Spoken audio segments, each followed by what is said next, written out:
Hi students, कैसे हैं आप सब। आज हम लोग गेट 2021 का एक मैकेनिकल का क्वेश्चन डिस्कस करेंगे। ये क्वेश्चन जो है आपका 2 मार्क्स का आया था मैकेनिकल में। इसमें आपको कंटिन्यूटी इक्वेशन यूज़ करना था। तो ये सिंपल क्वेश्चन है, कंटिन्यूटी इक्वेशन के कंसेप्ट पे बेस्ड क्वेश्चन है ये। हालांकि दिखने में ये क्वेश्चन बहुत टफ लग रहा था क्योंकि बहुत ज़्यादा लेंदी था और डायग्राम भी ऐसा दिया हुआ था बस। लेकिन basic simple concept of continuity आपको यूज़ करना था। हम लोग को यहाँ पे कंजर्वेशन ऑफ मास लगाना था। कंटिन्यूटी इक्वेशन यूज़ करते ही हमारा आंसर आ जाएगा। ठीक है, तो एक बार इस क्वेश्चन को पढ़ लेते हैं। क्वेश्चन में क्या दिया हुआ है देखिए। क्वेश्चन में क्या कह रहा था कि high velocity water jet of cross section area 0.01 meter square and velocity 35 meter per second enters a pipe filled with a stagnant water।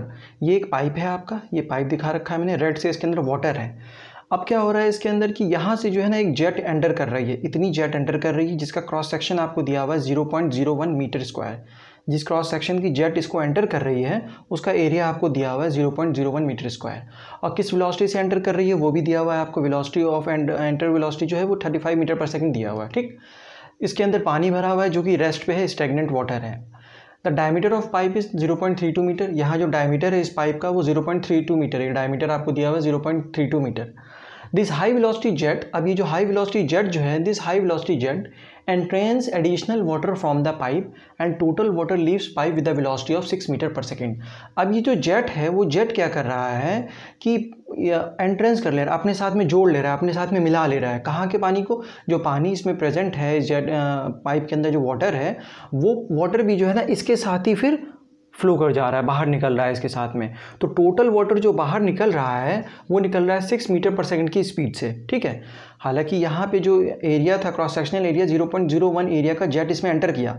तो जेट ने जब इसमें एंटर किया तो एंटर करने के बाद क्या होगा कि जो इसके सराउंडिंग में जो दोनों तरफ वाटर होगा तो क्या होगा, उसकी दोनों लेयर जो हैं जेट की जो लेयर की जो 35 मीटर पर सेकंड की स्पीड जो होगी, जो जो जो ये वाली लेयर होगी, जो यहाँ पे जो लेयर होगी जो जस्ट कांटेक्ट में होगी पाइप के अंदर जो स्टैग्नेंट वाटर है, दोनों की वेलोसिटी क्या हो जाएगी, सेम हो जाएगी। तो वो भी चाहेगा, क्योंकि जो जेट के जो लेयर होगी, जो टॉप मोस्ट यहाँ की लेयर जो होगी और इधर की जो लेयर होगी, वो कहेगी कि आप मेरे साथ चलो, तो उसको एक साथ में जो है ना लेके चलेगा। ठीक है, तो एंट्रेंस कर लेगा अपने साथ में, जो है ना अपने साथ में कहेगा कि मेरे साथ चलो।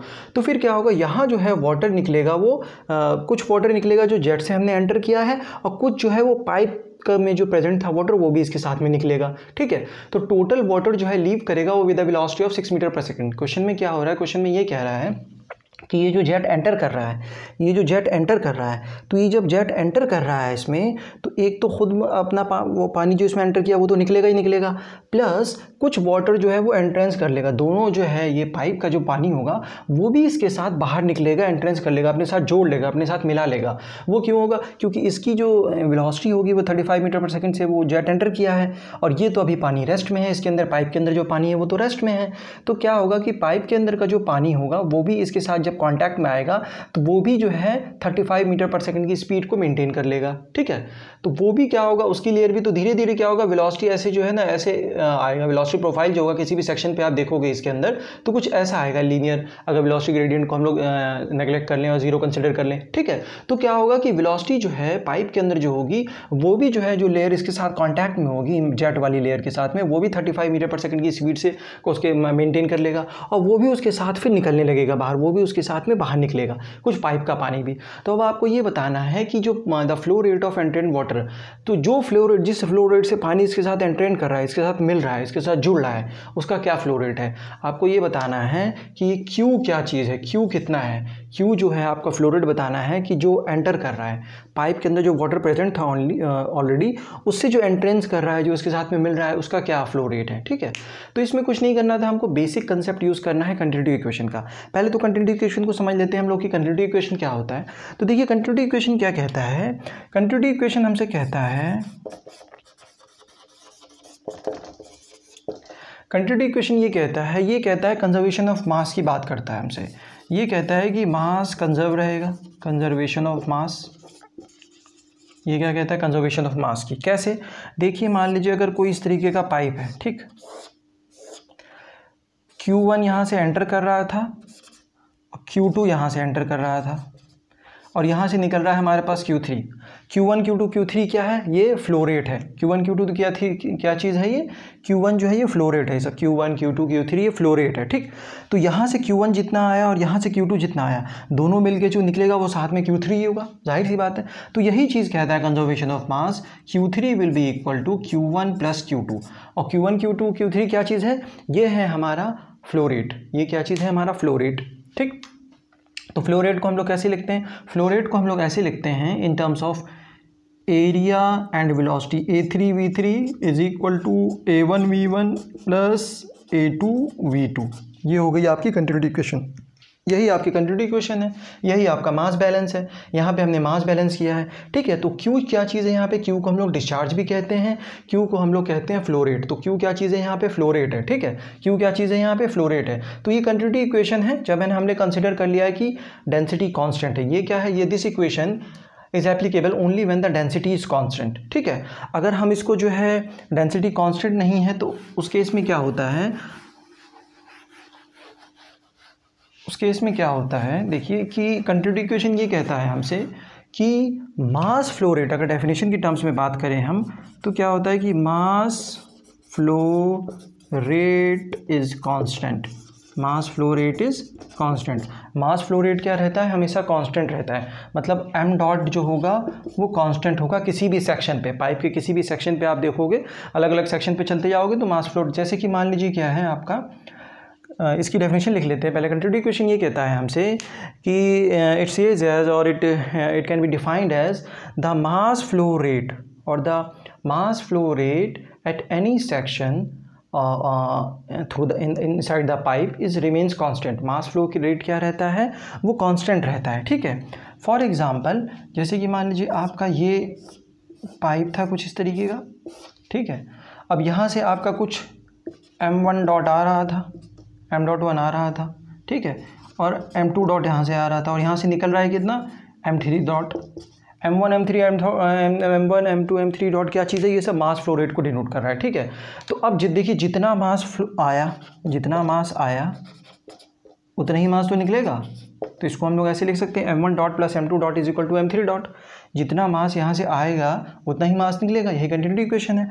अच्छा, अब m1 dot m2 dot m3 dot को हम लोग कैसे लिख सकते हैं, हम लोग इसको ऐसे भी लिख सकते हैं। मास क्या होता है, मास होता है हमारा डेंसिटी इनटू वॉल्यूम, तो हम लोग इसको ऐसे लिख सकते हैं ρ1 और वॉल्यूम v1, ρ1 v1, और इसको रेट के टर्म्स में बात करें तो v डॉट हो जाएगा आपका, यहाँ हो जाएगा फिर आपका ρ2 volume 2 dot is equal to ρ3 volume 3 dot, ठीक है। अच्छा, अब हम लोग वॉल्यूम को कैसे लिख सकते हैं, वॉल्यूम फ्लो रेट को हम लोग ऐसे भी लिख सकते हैं area into velocity, cross section का एरिया, किसी भी क्रॉस सेक्शन पे एरिया, और यहाँ पे एवरेज वेलोसिटी क्या है फ्लो की, क्रॉस सेक्शन पे एरिया और इनटू एवरेज वेलोसिटी। तो हम लोग वॉल्यूम फ्लो रेट को हम लोग ऐसे भी लिख सकते हैं ρ1 a1 v1 यहाँ पे वेलोसिटी है, ρ2 a2 v2 is equal to ρ3 a3 v3, ठीक। तो v1 v2 v3 क्या है, यहाँ पे वेलोसिटी है। तो ये जो है आपकी कंटिन्यूटी इक्वेशन है, ये आपकी प्रॉपर कंप्लीट कंटिन्यूटी इक्वेशन है। इसमें जो है हमने ये सब के लिए एप्लीकेबल है, चाहे कंप्रेसिबल हो या इनकम्प्रेसिबल हो, तो ये सब के लिए ρ1 a1 v1 plus ρ2 a2 v2 is equal to ρ3 a3 v3, ठीक है। तो ये जो कंटिन्यूटी इक्वेशन है ये सब के लिए एप्लीकेबल है। आप इसको चाहे कंप्रेसिबल फ्लूइड हो या इनकम्प्रेसिबल फ्लूइड हो, सब के लिए आप इसको यूज़ कर सकते हो, ठीक है।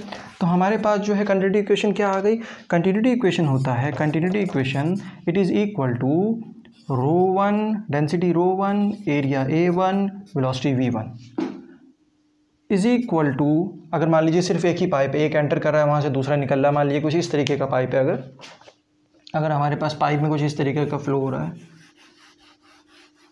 अगर हम कुछ ऐसा पाइप ले लें, अगर यहाँ सेक्शन 1 है, ये सेक्शन 2 है, ठीक। तो यहाँ से जितना एंटर करेगा उतना ही यहाँ से निकलेगा। तो यहाँ पे जो डेंसिटी होगी ρ1, यहाँ पे जितना एरिया होगा a1, यहाँ पे वेलोसिटी जितनी होगी v1, वो उसका प्रोडक्ट किसके बराबर हो जाएगा, यहाँ जो डेंसिटी होगी ρ2, यहाँ जो वेलोसिटी होगी v2, यहाँ जो एरिया होगा a2, ठीक है। तो ρ1 a1 v1 will be equal to ρ2 a2 v2, equal to कितना हो जाएगा, ρ2 a2 v2, ये हो जाएगा। ये अगर आपका पाइप दिया हुआ है और इस सेक्शन पे हम लोग कंसिडर करें मास फ्लो रेट निकालें, तो यहाँ पे मास फ्लो रेट कितना होगा, ρ1 A1 V1 is equal to ρ2 V2 A2। ठीक है, रो यहाँ पे डेंसिटी है, ए यहाँ पे एरिया है, वी यहाँ पे वेलोसिटी है सेक्शन 1 पे, और यहाँ पे डेंसिटी ρ2 है, वेलोसिटी v2 है, एरिया a2 है इस सेक्शन पे। ठीक है, तो क्या कहता है कंटिन्यूटी इक्वेशन कि मास फ्लो रेट जो होता है वो कांस्टेंट रहता है। डिफरेंट सेक्शन पे आप यहाँ देखोगे, यहाँ देखोगे, यहाँ देखोगे, तो हर जगह जो है मास फ्लो रेट कांस्टेंट रहेगा, क्योंकि भाई जितना पानी आ रहा होगा, जिस रेट से जिस मास का पानी आ रहा होगा पर सेकेंड पर यूनिट टाइम में, उतना ही तो निकलेगा। ऐसा तो नहीं है कि पानी ज़्यादा हो जाएगा या कोई भी फ्लूइड है वो ज़्यादा हो जाएगा। तो यही आपकी कंटिन्यूटी इक्वेशन है। अगर अब हम कह दें कि डेंसिटी कांस्टेंट है, अगर हम कहें कि डेंसिटी कांस्टेंट है, तो जब डेंसिटी कांस्टेंट होती है तो क्या हो जाएगा, ρ1 A1 दोनों बराबर हो जाएगा। तो जब डेंसिटी बराबर हो जाएगी, जब इनकम्प्रेसिबल फ्लूइड है, ρ1 इज इक्वल टू ρ2 हो जाएगा, तो सिंपली एक दूसरे से कट जाएगा, तो फाइनली आ जाएगा A1 V1 is equal to A2 V2। तो ये जो कंटिन्यूटी इक्वेशन है ये वाली, इसको हम लोग कब यूज़ कर सकते हैं, इसको हम लोग तब यूज़ कर सकते हैं जब आपका डेंसिटी कांस्टेंट हो। कब यूज़ कर सकते हैं, जब डेंसिटी कांस्टेंट हो। ठीक है, तो ये इक्वेशन जो है आपकी इनकम्प्रेसिबल फ्लूइड के लिए है, जिसकी डेंसिटी चेंज नहीं होती है, जिसकी डेंसिटी वेरी नहीं करेगी। ये इक्वेशन आप चाहे कंप्रेसिबल हो या इनकम्प्रेसिबल हो, ऊपर वाली आप कहीं भी यूज़ कर सकते हो। ठीक है, but this is only for the incompressible fluid. ये किसके लिए है, सिर्फ इनकम्प्रेसिबल फ्लूइड के लिए। किसके लिए है, इनकम्प्रेसिबल फ्लूइड के लिए। ठीक है, तो ये चीज़ हो गई हमारी। यहाँ तक हमने क्या किया, कंटिन्यूटी इक्वेशन को समझ लिया। कंटिन्यूटी इक्वेशन क्या कहता है, कंटिन्यूटी इक्वेशन ये कहता है कि मास फ्लो रेट जो होता है किसी भी सेक्शन पे कांस्टेंट है, जब फ्लो हो रहा होता है तो चाहे यहाँ जितना मास फ्लो रेट होगा उतना ही सेम रहेगा। मास फ्लो रेट क्या होता है आपका, मास फ्लो रेट होता है आपका ρ1 into V1 volume flow rate. ρ1 को फिर हम वॉल्यूम फ्लो रेट को हम लोग एरिया के टर्म्स में लिख सकते हैं, A1 इंटू V1। ए यहाँ पे एरिया हो जाएगा, V यहाँ पे क्रॉस सेक्शन का एरिया हो जाएगा। ठीक है, तो बस अब हमको इस चीज़ को याद रखना है, ρ1 A1 V1 is equal to ρ2 A2 V2, और जब डेंसिटी कांस्टेंट हो जाएगी तो वो बराबर हो जाएगा A1 V1 is equal to A2 V2। ए क्या है यहाँ पे, इस क्रॉस सेक्शन पे एरिया और वेलोसिटी यहाँ पे, ये A2 V2 क्या है, यहाँ पे एरिया और यहाँ पे वेलोसिटी। ठीक है, A1 V1 is equal to A2 V2। यहाँ पे जो आपका एरिया और वेलोसिटी का प्रोडक्ट है विल बी इक्वल टू, यहाँ पे एरिया और वेलोसिटी के प्रोडक्ट के बराबर हो जाएगा। तो ये आपकी हमारी कंटिन्यूटी इक्वेशन है। इस चीज़ को बस इतना याद रखना है कि किसी भी पाइप में फ्लो हो रहा है आपका, तो वहाँ पे हम लोग कंटिन्यूटी इक्वेशन को इस तरीके से अप्लाई कर सकते हैं। ठीक है,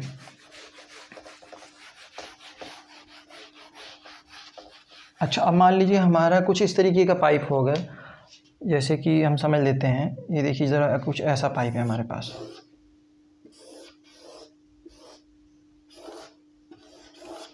ठीक है, यहाँ से कुछ वाटर आ रहा था, कुछ वाटर आपका यहाँ से आ रहा था, और कुछ यहाँ से बाहर निकल रहा है, कुछ यहाँ से बाहर निकल रहा है। ठीक है, इस तरीके का मान लीजिए कोई जॉइंट है, तो यहाँ से जितना एंटर करेगा Q1 और यहाँ से जितना एंटर करेगा Q2, वॉल्यूम फ्लो रेट है। Q1 Q2 क्या चीज़ है, वॉल्यूम फ्लो रेट। Q1 क्या चीज़ होता है आपका, हम लोग इसको कहते हैं वॉल्यूम फ्लो रेट कह लीजिए, इसको वॉल्यूम फ्लो रेट कह लीजिए। इसको हम लोग डिस्चार्ज भी कहते हैं, इसको हम लोग डिस्चार्ज भी कहते हैं, इसको क्या कहते हैं, डिस्चार्ज भी कहते हैं।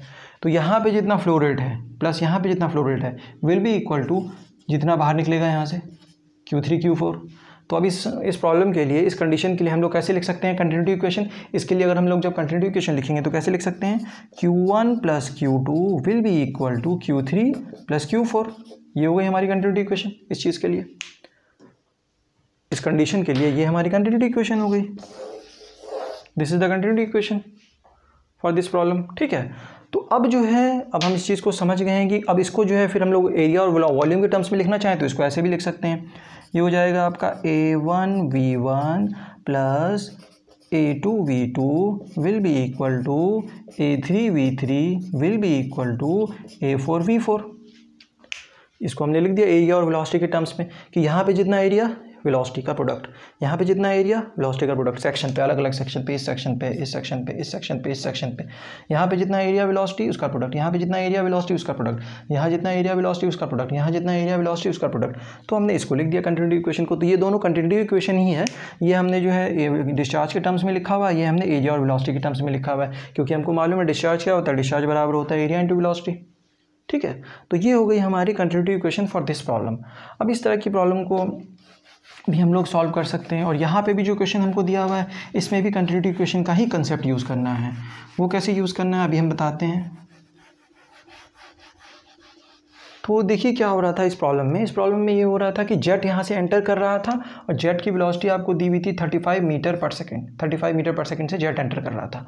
जेट यहाँ से एंटर कर रहा होगा तो मान लीजिए ये Q1 मान लीजिए, यहाँ से कुछ वॉल्यूम फ्लो रेट हो रहा होगा, कुछ डिस्चार्ज यहाँ से हो रहा होगा, ठीक। और प्लस क्यू यहाँ से ये ऐड हो रहा होगा पानी में, और फिर फाइनली जो वहाँ से निकलेगा वो यहाँ से कितना निकलेगा, Q3 तो निकलेगा, क्योंकि यहाँ पे क्या होगा, यहाँ से जो पानी निकल रहा है, जो मैं एरो दिखा रहा हूँ, this is the water, total water out from eight uniform. अब यहाँ से जो टोटल फ्लो हो रहा है, पानी जो यहाँ से निकल रहा है वो यूनिफॉर्म वेलोसिटी से निकल रहा है 6 मीटर पर सेकंड से, जो कि क्वेश्चन में दिया हुआ था। तो अब यहाँ पे भी कंटिन्यूटी इक्वेशन लगाइए। कंटिन्यूटी इक्वेशन लगाएंगे कैसे, देखिए कितना इनलेट इनफ्लो हुआ, inflow is equal to outflow, यही होता है continuity equation. Inflow is equal to outflow, कितना एंटर किया और कितना बाहर निकला। तो इनफ्लो कितना हुआ, इनफ्लो हुआ हमारा Q, जो कि एंट्रेंस से जो वाटर जो है जेट के साथ में अटैच हो जा रहा है, उसके साथ में मिल जा रहा है, उसके साथ में एंट्रेंड हो जा रहा है, ठीक है। तो Q that is Q will be equal to Q1 जो कि जेट का है, Q1 जो कि जेट का है आपका, इसको जेट लिख लीजिए, जो जेट की वजह से एंटर किया है।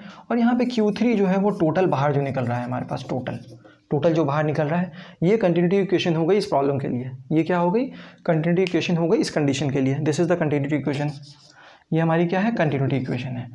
और अब हमको बस ये निकालना है, ये वाली चीज़ निकालनी है, क्यों ही तो निकालना है कि the what volume flow rate और what flow rate of water entrained by with the jet, jet के साथ में जो एंट्रेंड हो गया, जेट के साथ में जो मिल गया है, ये आपकी जेट थी, और दोनों तरफ से वाटर जो है आके जेट के साथ में मिलेगा और फिर साथ में निकलेगा बाहर, ठीक है। तो अब आपको क्यों निकालना है, बाकी Q1 Q2 Q3 दिया हुआ है, आपको क्यों निकालना है आपको। अच्छा, Q1 को हम लोग क्या लिख सकते हैं, Q1 को हम लोग लिख सकते हैं A1 V1, और यहाँ पे इसको Q3 को क्या लिख सकते हैं, A3 V3, ठीक। उसके बाद Q निकालना है आपको, Q को ऐसे ही रहने दीजिए। A1 V1 कितना दिया हुआ है, देखिए A1 यहाँ पे एरिया हमको दिया हुआ है इस सेक्शन पे, कितना A1 दिया हुआ था हमको 0.01, क्वेश्चन में दिया हुआ है 0.01 दिया हुआ है। और वेलोसिटी कितनी दी हुई है, 35 मीटर पर सेकेंड, वेलोसिटी दी हुई है 35 मीटर पर सेकेंड, ठीक। A3 हमको यहाँ पे हमको मालूम है, पाइप का डायमीटर दिया हुआ है यहाँ पे 0.32 पाइप का डायमीटर दिया हुआ है, तो एरिया वहाँ का निकाल लेंगे। आउटलेट पे जो पाइप का जो डायमीटर होगा, जिसके साथ जिस रेट यहाँ से पानी निकल रहा है, तो वहाँ का एरिया कितना हो जाएगा, π/4 0.32 मीटर स्क्वायर इंटू वेलोसिटी। और किस वेलोसिटी से निकल रहा है यहाँ पे, इस सेक्शन पे क्या वेलोसिटी है, 6। ये हो गई आपकी वैल्यूज़ के टर्म्स में। बस इसको कुछ नहीं करना है, हम लोग सॉल्व कर लेंगे। देखिए एरिया हमको दिया हुआ था कि जो जेट है, जेट का क्या एरिया है, किस वेलोसिटी से जेट एंटर कर रहा है, वो भी दिया हुआ था। उसके बाद हमको यहाँ का पाइप का डायमीटर दिया हुआ था, तो एरिया निकाल लिया हमने। और यहाँ पे आउटफ्लो की जो वेलोसिटी है, जिस वेलोसिटी से पानी निकल रहा है, वो भी दिया हुआ था 6 मीटर पर सेकंड, उसको रख दिया हमने। बस अब कुछ नहीं करना है, इस इक्वेशन को हम लोग सॉल्व करेंगे और Q निकाल लेंगे। जो हमारा टारगेट है Q निकालने का, Q ही तो है, Q ही तो निकालना है हमको। जब हम इसको सॉल्व करेंगे तो हमारे पास Q आएगा, Q will be equal to 0.13255 metre per second, ठीक है, मीटर क्यूब पर सेकेंड, ठीक है, क्योंकि वॉल्यूम फ्लो रेट है ना, तो मीटर क्यूब पर सेकेंड। अच्छा, अब ये जो वॉल्यूम फ्लो रेट है ये मीटर क्यूब पर सेकेंड है, यहाँ पे दिया हुआ है 0.13255 मीटर क्यूब पर सेकेंड आ गया। लेकिन क्वेश्चन में हमसे पूछा हुआ था कि लीटर्स में बताइए, तो ये आंसर नहीं पुट करना है हमको। तो लीटर में क्या हो जाएगा, ये इसको सिंपली 1000 से मल्टीप्लाई कर दीजिए, तो Q will be equal to 132.55 litre per second. तो क्या आंसर आ जाएगा हमारा फाइनली जो हमारा आंसर आएगा वो आएगा 132.55 लीटर पर सेकेंड। तो इस जो है फ्लो रेट से पानी वहाँ से निकलेगा। हमारे पास आंसर जो आया था वो आया था मीटर क्यूब पर सेकेंड में, कितना आया था 0.13255 मीटर क्यूब पर सेकंड। इसको हमने लीटर पर सेकंड में कर लिया, कैसे, 1000 से मल्टीप्लाई करके हमारे पास लीटर में आ गया आंसर। तो ये क्यों निकाल दिया हमने कि किस रेट से, किस फ्लो रेट से वाटर जो है एंट्रेंड हो रहा होगा जेट के साथ में, जेट के साथ में जुड़ रहा होगा, जेट के साथ में मिल रहा होगा और फिर साथ में निकल रहा होगा बाहर, ठीक है। तो कुछ वाटर जो निकलेगा वो जेट की वजह से निकलेगा, कुछ जो स्टैग्नेंट वाटर पाइप में है कुछ उसका वाटर होगा, दोनों मिलके साथ में यहाँ से निकलेंगे, ठीक है। तो ये कुछ वाटर इसका होगा, कुछ क्वांटिटी ऑफ वाटर जेट दे रहा होगा, कुछ क्वांटिटी ऑफ वाटर पाइप से मिल रहा होगा और दोनों फिर साथ में निकल रहे होंगे एट द आउटफ्लो, ठीक है, एट द आउटलेट। तो ये जो है हमारा आंसर आ गया फाइनली। इसमें हमको कुछ नहीं करना था, कंटिन्यूटी इक्वेशन का कंसेप्ट को यूज़ करना था, बस ये इक्वेशन लिखनी थी कंटिन्यूटी इक्वेशन की। Q जो वाटर एंट्रेंड हुआ है, ये वाली जो Q एंट्रेंड हुआ है, प्लस Q1 जो इनलेट से आया है, Q जो इनलेट से एंटर किया है, और Q3 आउटफ्लो पे जो हो रहा है। Q3 क्या है, बाहर जो पानी निकल रहा है, Q3 क्या है, आउटलेट है, आउटलेट पे जो पानी निकल रहा है। फिर उसको हमने ये जो डिस्चार्ज की इक्वेशन थी, ये कंटिन्यूटी इक्वेशन जो थी, ये डिस्चार्ज के टर्म्स में थी, फ्लो रेट के टर्म्स में थी। इसको हमने क्या किया, एरिया वेलोसिटी के टर्म्स में कन्वर्ट कर लिया, क्योंकि डिस्चार्ज क्या होता है, discharge is equal to area into velocity, discharge is equal equal to area into velocity. तो बहुत सिंपल कॉन्सेप्ट था, इसमें बस आपको कंटिन्यूटी इक्वेशन यूज़ करना था। बस हमको ये समझना था कि जो पानी यहाँ से आ रहा है तो कुछ पानी जेट से मिल रहा होगा हमको आउटलेट पे, और कुछ पानी पाइप के अंदर जो स्टैग्नेंट वाटर है उसके साथ में भी कुछ एंट्रेंट होकर इसके साथ में मिलके दोनों निकलेंगे बाहर, क्योंकि क्वेश्चन में दे रखा था, क्वेश्चन में दिया हुआ था कि ये जो हाई वेलोसिटी जेट है वो क्या कर ले रहा है, एंट्रेंस कर ले रहा है कुछ additional water from the pipe से जो है अपने साथ कुछ वाटर को मिला ले रहा है। तो अब आपको ये बताना है कि वो कितना पानी मिला रहा था अपने साथ में, कितना पानी मिलाएगा। तो जाहिर सी बात है वहाँ जो टोटल निकल रहा होगा वो निकलेगा कैसे, जो निकल रहा होगा वहाँ पे उसमें से इसको माइनस कर दिए तो क्यू आ जाएगा आपका, वही लिखा हमने कंटिन्यूटी इक्वेशन है ये। तो इसको हम लोग उधर लेके जाएंगे, माइनस करेंगे तो क्यू आ जाएगा हमारे पास, कि जो यहाँ से पानी निकल रहा होगा, जो जितना अमाउंट क्वांटिटी निकल रही होगी वो क्या होगी, उस टोटल में से इसको माइनस कर दीजिए तो ये आ जाएगा कि भाई टोटल जितना यहाँ से निकल रहा होगा उस अमाउंट में से इतने पानी को माइनस कर दीजिए जो जेट की वजह से आ रहा है, तो रिमेनिंग इसी वजह से ही तो होगा, एंट्रेंट वाटर ही तो होगा, तो बस वो आ जाएगा हमारा आंसर। और वो इसको कंटिन्यूटी इक्वेशन के टर्म्स में हम लोग ऐसे लिख सकते हैं। So I hope this concept is clear to. ये क्वेश्चन बहुत ही सिंपल था लेकिन बस दिखने में थोड़ा सा टिपिकल लग रहा है, टफ लग रहा है, हालांकि बहुत अच्छा क्वेश्चन था ये, ठीक है। तो ये हमारा जो है गेट 2021 का पेपर था, क्वेश्चन था। So I hope this concept is clear to you. अगर आपको कंटिन्यूटी इक्वेशन में कोई डाउट है या कोई इसमें इशू आ रहा है तो आप मुझसे पूछ सकते हैं। Thank you.